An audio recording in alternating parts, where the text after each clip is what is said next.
Tetapi carilah dahulu kerajaan Allah dan kebenarannya, maka semuanya itu akan ditambahkan kepadamu. Matius pasal 6 ayat 33.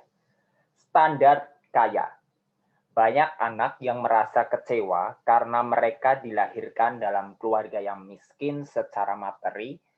Mereka frustasi karena nggak bisa beli barang yang mereka inginkan. Di sisi lain, mereka juga sedih waktu ngeliat ortu bersusah payah cari uang untuk memenuhi kebutuhan sehari-hari. Apakah kamu termasuk salah satu anak yang ngalamin hal itu? Kalau benar, kamu nggak sendirian. Di luar sana banyak yang hidupnya juga susah. Bahkan bisa jadi kondisimu jauh lebih baik dari mereka.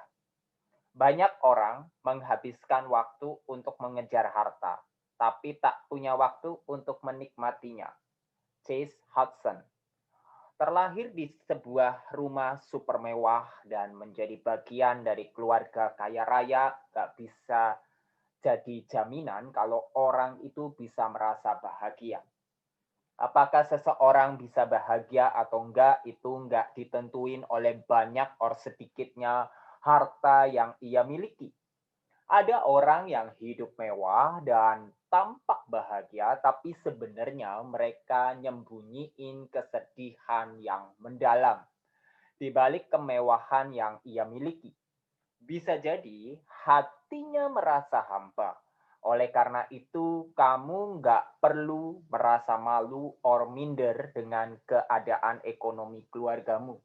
Yang memalukan tuh justru kalau kamu punya hati yang miskin serta hidup dengan gak jujur. Gak sedikit orang yang cenderung menilai kesuksesan dari jumlah harta benda yang diperoleh. Banyaknya uang di rekening, besarnya rumah yang ditempati, mahalnya mobil yang dikendarai, dan luasnya tanah yang dimiliki. Alhasil orang-orang tersebut akan berlomba-lomba mengejar semua itu sehingga ketika mereka gagal mendapatkannya dan gak mampu memilikinya, mereka akan merasa hidupnya gagal.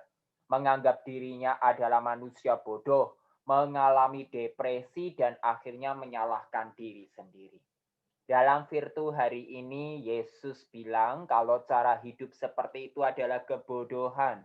Yesus ngasih nasihat supaya kita nggak bergantung pada kekayaan dan nggak terobsesi untuk memperoleh kekayaan.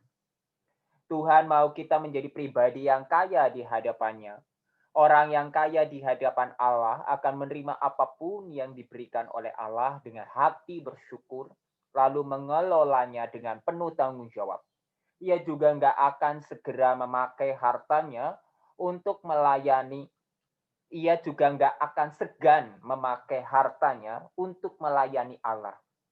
Ia tahu bahwa memuliakan Allah itu lebih utama dari segala sesuatu.